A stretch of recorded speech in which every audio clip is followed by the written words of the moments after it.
தீபாவளி வந்தாச்சு. உங்க வீட்டு பலகாரங்கள் ருசித்திட எஸ்பிஎஸ் அக்மர் கடலை மாவு, அரிசி மாவு மற்றும் முறுக்கு மாவு தான் பெஸ்ட் சாய்ஸ். சினிமாடம் வியூவர்ஸுக்கு வணக்கம். இந்த வீடியோ ரிவ்யூல நம்ம பார்க்க இருக்கிற திரைப்படம் காந்தாரா சாப்டர் 1. இந்த வம்படியா சீக்வல் ப்ரீக்வல் எடுக்கிறது என்னைக்குமே ஒரு கிரிட்டிசிசமை வர வைக்கும். அந்த மாதிரியான ஒரு படமா இது இருக்கா அப்படின்னு கேட்டால் நிச்சயமா இல்லை அப்படின்னு தான் சொல்லுவேன். ஏன்னா இதுக்காக ஒரு சின்சியரான எஃபர்ட் போட்டிருக்காரு டைரக்டர் ரிஷப் செட்டி. இந்த வேர்ல்டை, இந்த யூனிவர்ஸை எக்ஸ்பேண்ட் பண்ணியிருக்காரு சிறப்பாகவே அப்படின்னு சொல்லலாம். பட்ஜெட் வைஸ் பிரம்மாண்டமாக எடுக்கிறது ஒரு ஆஸ்பெக்ட். அதை தாண்டி வேர்ல்டாக கன்சீவ் பண்ணுற விதத்திலேயே பிரம்மாண்டமாக யோசிக்கிறது, அந்த கேன்வாஸே பிரம்மாண்டமாக பில்ட் பண்ணுறது அப்படிங்கிறது ஒரு வகை. இந்த படம் பட்ஜெட்டில் ஒரு பிரம்மாண்டமாக இருந்துச்சா, இல்லை கேன்வாஸில் ஒரு பிரம்மாண்டமாக இருந்துச்சா, மொத்தமாக ஸ்டோரி டெல்லிங்கில் இருக்கிற ஒரு எஃபர்ட் எந்தளவு சிறப்பாக இருக்குது, அண்ட் தேட்ரிக்கல் வாட்சா படம் எப்படி இருந்தது, இதெல்லாமே இந்த ரிவ்யூவில் சொல்கிறேன். அண்ட் அஃப்கோர்ஸ் பாலிடிக்ஸாகவும் இந்த படம் என்ன பேச வருது, அதை எந்த அளவு தெளிவாக பேசியிருக்காங்க, அதில் இருக்கிற சின்ன சின்ன குறைகள்லாம் என்ன, இதெல்லாமே இந்த ரிவ்யூவில் பார்க்கலாம். வாங்க ரிவ்யூக்குள்ளே போகலாம்.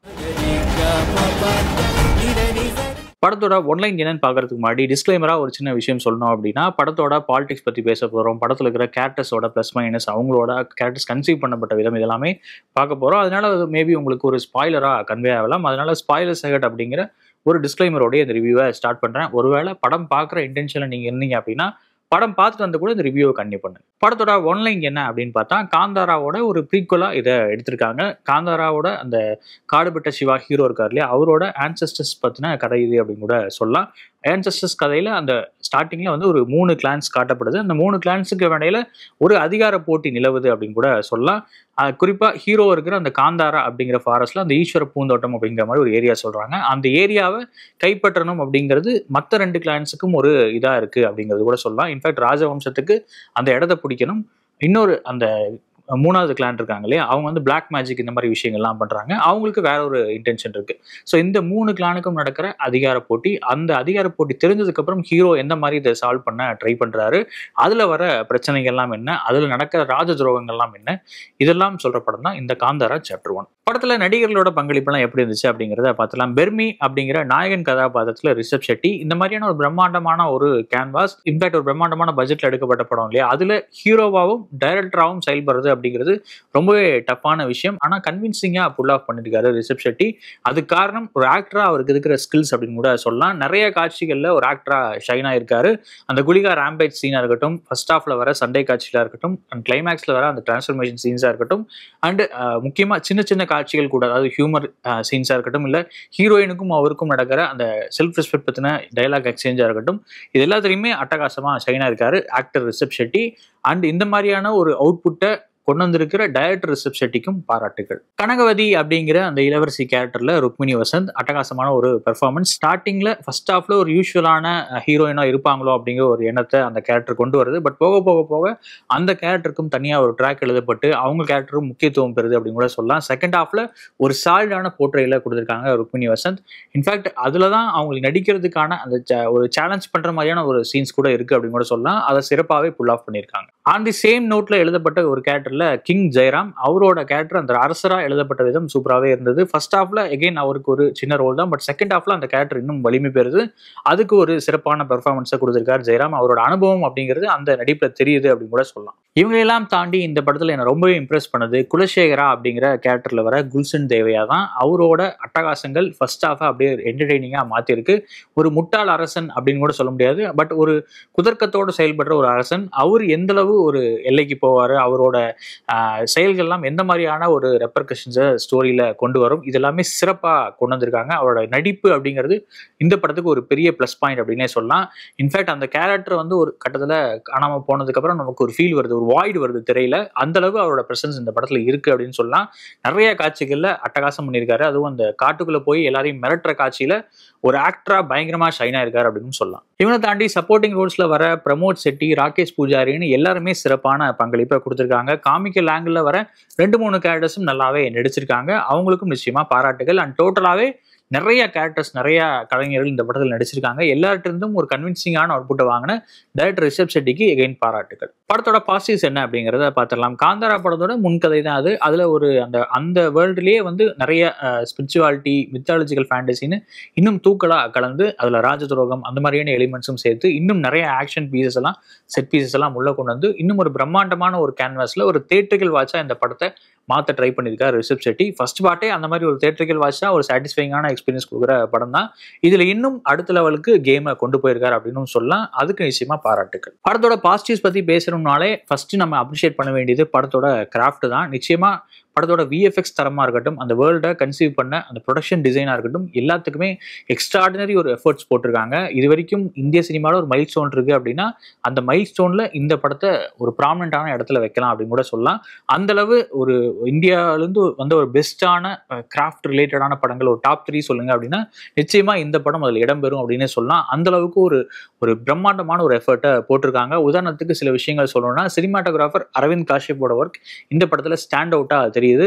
இந்த வேர்ல்டை கன்சீவா திரையில கொண்டு வரதுக்கு அவரோட எஃபோர்ட் அப்படிங்கிறது ரொம்ப முக்கியம் இல்லையா? அதை சிறப்பாகவே பண்ணியிருக்காரு. ஹைலைட்டா சில சீக்வன்ஸஸ் சொல்லணும் அப்படின்னா, ஆரம்பத்தில் வர அந்த ட்ரைபல் ஃபைட் சீன் அதை வந்து சிங்கிள் ஷாட்டா அப்படியே நமக்கு திரையில வந்து கன்சீவ் பண்ணியிருப்பாங்க. பட் அஃப்கோர்ஸ் அங்கே ஸ்டிச்சிங்லாம் நடந்திருக்கு தான். பட் அதெல்லாம் தெரியாத அளவுக்கு ரொம்ப கன்வின்சிங்காகவே அதை புல் ஆஃப் பண்ணியிருக்காரு சினிமாட்டோகிராஃபர் அண்ட் ஸ்டண்ட் டீம் அப்படின்னே சொல்லலாம். அண்ட் இதை தாண்டி சில சீக்வன்சஸாக சில ஹைலைட் சொல்லணும் அப்படின்னா, அந்த தேர் வந்து தறிக்கட்டு ஓடும், அந்த சீனை எடுக்கப்பட்ட விதம். அதுக்கப்புறம் ஒரு குதிரை வந்து தறிக்கட்டு ஓடும், அதை எடுக்கப்பட்ட விதம்.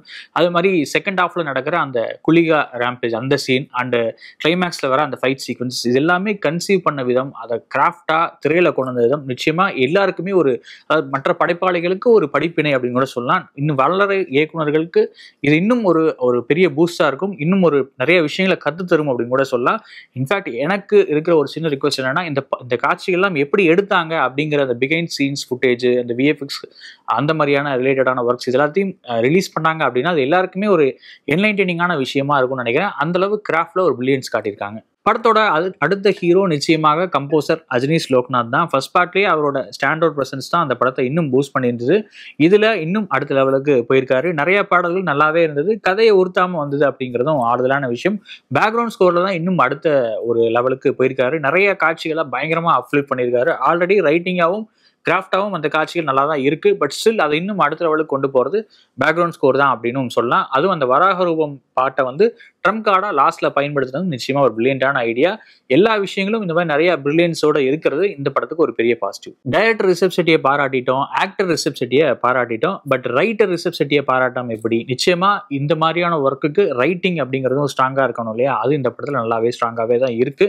இன்ஃபேக்ட் 15 மினிட்ஸுக்கு ஒரு ஹைலைட்டான சீக்வன்ஸ் வரணும் அப்படிங்கிற மாதிரி தான் ஸ்கிரீன் பிளே பில்ட் பண்ணியிருக்காரு ரிஷப் செட்டி. முன்னாடியே சொன்ன அந்த சீக்வன்சஸ் எல்லாமே அந்த மாதிரி ஆர்டர்ல ஒவ்வொரு 15 மினிட்ஸுக்கும் அந்த ஹைலைட் சீக்வன்சஸ் வந்துட்டே போகுது. அதில் ஒரு சிலது மிஸ் ஆனாலும் நிறைய காட்சிகள் நல்லாவே கிளிக் ஆகிருக்கு. அதுக்கு எகைன் காரணம் அந்த கிராஃப்ட் தான் அப்படின்னு சொல்லிடலாம். அதுக்கு நிச்சயமா பாராட்டுக்கள். படம் பேசுகிற பாலிடிக்ஸில் என்னை ரொம்பவே இம்ப்ரெஸ் பண்ண விஷயம் ஹீரோயினுக்கும் ஹீரோவுக்கும் நடக்கிற அந்த டயலாக் எக்ஸ்சேஞ்சஸ். அதில் செல்ஃப் ரெஸ்பெக்ட் அப்படிங்கிற ஒரு விஷயத்தை மையமாக வச்சு நிறைய டயலாக் சீன்ஸ் வந்து போகுது. அதை எழுதின விதம் நல்லாவே இருந்தது. அதில் ஒரு பொலிட்டிக்கல் தெளிவும் இருந்துச்சு. இந்த மாதிரியான ஒரு தெளிவு இந்த படம் ஃபுல்லாகவே நிறைய இடங்களில் வெளிப்பட்டுச்சு அப்படின்னு கூட சொல்லலாம். அது நிச்சயமா பாராட்ட வேண்டிய விஷயம். படத்தில் இதெல்லாம் பெட்டராக இருந்திருக்கலாம் அப்படிங்கிறத பார்த்துக்கலாம். படத்தோட எடிட் பேட்டர்ன் நல்லாவே இருக்கு. நிறைய இடங்கள்ல அந்த பேஸை பக்காவா மெயின்டைன் பண்ணியிருக்காங்க. ஒரு சில இடங்கள்ல டிப் இருந்தாலும் போக போக அதை அந்த பேஸை கீப் அப் பண்ணியிருக்காங்க தான். பட் ஸ்டார்டிங்ல வர சீன்ஸ்ல இன்னும் கொஞ்சம் கிளாரிட்டி இருந்திருக்கலாம். இந்த 3 கிளானுக்கும் உள்ளான டிஃபரன்ஸ் என்ன, அவங்களோட பேர் என்ன அப்படிங்கிறது கூட சின்ன கிளாரிட்டி மிஸ் ஆகிற மாதிரி இருக்கு. அது நம்மளால ஃபாலோ பண்ண முடியலையோ அப்படிங்கிற ஒரு குறையும் இருக்கு. ஏன்னா ஆரம்பத்துல அவ்வளோ வேகமா ரொம்ப ஒரு டைமே கொடுக்காம தான் காட்சிகள் நகருது. அந்த இடத்துல கொஞ்சம் இன்னும் பேச கணிச்சு கொஞ்சம் குறைச்சிருக்கலாம். ஏன்னா இடையில ஒரு டிப் வருது ஸ்கிரீன் பிளேல. ஸோ அதுக்கு மேட்ச் பண்ற மாதிரி இந்த இடத்துல இன்னும் கொஞ்சம் பேச ஈக்குவல் பண்ணிருக்கலாமோ அப்படிங்கிற ஒரு ஃபீலும் இருக்கு. அதனாலேயே அந்த ஆரம்பத்தில் வர கிளாரிட்டிகள் கொஞ்சம் மிஸ் ஆகுது அப்படின்னு சொல்லலாம். படத்தோட பாலிடிக்ஸா பாக்குறப்போ இந்த படத்துல சிறு தெய்வங்களோட ஸ்பாட்லைட்டை மெயின் ஸ்ட்ரீம் கார்ட்ஸ் கொஞ்சம் அதிகமா எடுத்துட்டாங்களோ அப்படிங்கிற ஒரு ஃபீல் இருக்கு. அஃப்கோர்ஸ் ஃபர்ஸ்ட் பார்ட்லயே சிவனோட ரெஃபரன்ஸ் அங்கங்க வரும். இன்ஃபேக்ட் வந்து வராக ரூபம் பாட்டா இருக்கட்டும் அண்ட் ஹீரோட பேரே காடுபெட்ட சிவா தான். ஃபர்ஸ்ட் பார்ட்ல காடுபெட்ட சிவானா காட்டுல இருக்கிற மலை மேல இருக்கிற சிவன் அப்படிங்கிற மாதிரி தான் ஒரு அர்த்தம் வரும். பட் இந்த பாட்டுல என்ன ஆகுது அப்படின்னா அந்த சிறு தெய்வங்களுக்கு இருந்த இம்பார்ட்டன்ஸ் அப்படிங்கிறது டோட்டலா மெயின் ஸ்ட்ரீம் கார்ட்ஸ்க்கு ஷிஃப்ட் ஆயிடுச்சோ அப்படிங்கிற ஒரு ஃபீல் இருக்கு. சிவன் அப்படிங்கிற ரெஃபரன்ஸை எக்ஸ்டென்சிவா யூஸ் பண்ணியிருக்காரு ரிஷப் செட்டி. மேபி அதுக்கு ஒரு மார்க்கெட் ப்ரெஷர் இல்லை ஒரு பேன் இண்டியா ப்ரெஷர் கூட காரணமா இருக்கலாம் தான். பட் ஸ்டில் அந்த இடத்துல அந்த சிறு தெய்வங்களோட இம்பார்ட்டன்ஸ் குறைஞ்சது எனக்கு கொஞ்சம் மைனஸாக தான் ஃபீல் ஆச்சு. ஆனால் லைட்டர் நோட் இன்னும் கொஞ்சம் டீப்பாக அனலைஸ் பண்ணி பார்த்தா சிவன் யார் கூட நிற்கிறார் அப்படிங்கிற ஒரு கேள்வி இந்த படத்தில் வைக்கிறோம் அப்படின்னா அதுக்கான பதில் பாசிட்டிவாக தான் இருக்கு. அதில் பாலிடிக்ஸாக சரியான ஒரு ஆங்கிளை தான் டச் பண்ணியிருக்காங்க அப்படிங்கிறதும் நமக்கு புரிய வருது. அதனால இந்த எக்ஸ்டென்சிவா யூஸ் பண்ணப்பட்ட மெயின் ஸ்ட்ரீம் கார்ட்ஸோட ரெஃபரன்ஸ் ஒரு மார்க்கெட்டிங் யுக்தி, இல்ல வந்து ஒரு இன்னும் ஒரு தியேட்ரிக்கல் வாட்சா ஒரு கூஸ் பம்ப்ஸா நம்ம கொடுக்க இன்டியூஸ் பண்றதுக்கான ஒரு முயற்சி அப்படின்னு கூட எடுத்துக்கலாம். அந்த வகையில இந்த பாலிடிக்ஸ் ஓரளவு சரிதானோ அப்படிங்கிற ஒரு பாயிண்ட்டும் வருது. அண்ட் இன்னொரு குறை இந்த குட் விசஸ் ஈவில் ஃபைட் அப்படிங்கிறது தான். அஃப்கோர்ஸ் இந்த கமர்ஷியல் சினிமாவில் குட் விசஸ் ஈவில் இல்லை ஹீரோ விசஸ் வில்லன்கிறது ரொம்ப காமனான ட்ரூப் தான். ஸ்டோரிக்கு அது வந்து ஒரு யூஸ்வலான ஒரு ட்ரூப்பாக தான் கையில் எடுப்பாங்க. பட் இந்த மாதிரி டீப்பான பாலிடிக்ஸ் பேசுகிற படத்தில் இதுவும் இந்த மாதிரி ரொம்ப பிளாட்டண்டாக இது அணுகியிருக்க வேண்டாமோ அப்படிங்கிற ஒரு ஃபீல் இருக்குது. ஒரு கிளான் இருக்குது, அவங்க வந்து பிளாக் மேஜிக் யூஸ் பண்ணுறாங்க அப்படிங்கிறப்போ அவங்க டோட்டலாக அவங்க எல்லாருமே வில்லன்ஸ், அவங்க வந்து ஒரு பவர் கிரீடியில் இந்த மாதிரி செயல்படுறாங்க அப்படிங்கிறத ரொம்ப பிளாக்காக அதை வந்து காட்டினது கொஞ்சம் தவிர்த்திருக்கலாம். அந்த இடத்துல கொஞ்சம் கிரே ஏரியாவும் காட்டியிருக்கலாமோ அப்படிங்கிற ஒரு ஃபீலும் இருக்குது. ஏன்னா ரியல் லைஃப்பில் எல்லாமே கிரே ஏரியா தான் இல்லையா? பிளாக் அண்ட் ஒயிட் அப்படின்னு நம்ம எதையும் வகைப்படுத்த முடியாது. அவங்கவுங்க பெர்ஸ்பெக்டிவ்ல அவங்களுக்கு ஒரு நியாய தர்மங்கள் இருக்கும் இல்லையா?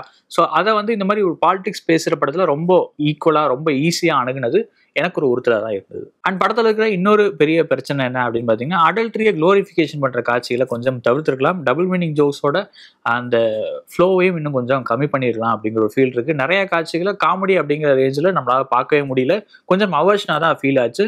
அந்த நிச்சயமாக அந்த ஃபர்ஸ்ட் பார்ட்டில் இந்த டோன் இருக்கும் தான், பட் ஸ்டில் இந்த பாட்டில் இன்னும் அது அதிகமாக இருக்கோ அப்படிங்கிற ஒரு ஃபீல் இருக்குது. அதை கம்மி பண்ணியிருக்கலாம். அதே மாதிரி ஃபர்ஸ்ட் பார்ட் ஒரு பிரம்மாண்டமான வெற்றியை பெற்றது, எல்லாராலையும் பாராட்டப்பட்டது தான். பட் ஹைண்ட் சைடில் அதுலேயும் சில பாலிட்டிக்கல் இஷ்யூஸ் இருக்குது. குறிப்பாக forest area, reserved forest area அது குறித்த ஒரு பாலிட்டிக்கல் இஷ்யூ இருக்குது அப்படிங்கிற மாதிரி நிறைய விமர்சனங்களை பார்க்க முடிஞ்சுது. பட் இந்த பாட்டில் பார்க்குறப்போ அந்த விமர்சனங்கள்லாம் ஆரம்பத்திலேயே வருமோ அப்படிங்கிற ஒரு வாய்ப்பும் இருக்குது. ஏன்னா நிறைய இடங்கள்ல அந்த சிறு தெய்வங்கள் அவங்களோட வரலாற்றை அழிக்கிற மாதிரியான ஒரு இன்டென்ஷனில் இந்த படம் எடுத்திருக்காங்களோ அப்படிங்கிற விமர்சனங்களும் வர வாய்ப்புகள் உண்டு. ஏன்னா அதில் இருக்கிற கிளாரிட்டி மிஸ் ஆகிறது தான் ஒரு பெரிய மைனஸாக நான் பார்க்குறேன். அந்த இடத்துல இன்னும் கொஞ்சம் கிளாரிட்டி கொடுத்துருந்தா மேபி படம் பேசுகிற பாலிடிக்ஸ் என்ன அப்படிங்கிறது நமக்கு இன்னும் தெளிவாக புரிஞ்சிருக்கும் அப்படிங்கிறது ஒரு ஆதங்கம். படத்தோட ஓவரால் வேர்டிக்ட் என்ன அப்படின்னா, படம் பேசுகிற பாலிடிக்ஸை தாண்டி படத்தோட கிராஃப்டாகவும் மேக்கிங்காகவும் ஸ்டோரியோட ஸ்க்ரீன் பிளேவோட அந்த ஒரு பாசிட்டிவான விஷயங்கள்னாலும் இது வந்து நிச்சயமாக ஒரு எக்ஸலண்ட்டான படம் அப்படின்னே சொல்லலாம். தியேட்ரிக்கல் வாட்சாகவும் மைண்டில் வச்சுக்கிட்டு இந்த ரேட்டிங் அப்படின்னும் சொல்லிடலாம். அண்டு இந்த மாதிரியான பொலிட்டிக்கல் விஷயங்கள் உங்களை பெருசாக உறுத்தாது அப்படின்னா நிச்சயமாக இந்த படத்தை 100% நீங்கள் என்ஜாய் பண்ணுறதுக்கான வாய்ப்புகள் உண்டு. ஒருவேளை இந்த படத்தை நீங்கள் பார்த்துருந்தீங்க அப்படின்னா உங்களோட வியூ என்ன அப்படிங்கிறத கமெண்ட்டில் சொல்லுங்கள். வேற ஒரு வியூவில் உங்களை மீட் பண்ணுறேன். நன்றி, வணக்கம். வகை வகையான பலகாரங்களுக்கு எஸ்பிஎஸ் அக்மார் கடலை மாவு, அரிசி மாவு மற்றும் முறுக்கு மாவு. தரத்திலும் நம்பிக்கையிலும் நிலைத்து நிற்கும் 91 ஆண்டுகால பாரம்பரியம். உங்கள் ஆரோக்கியம் எங்கள் சந்தோஷம்.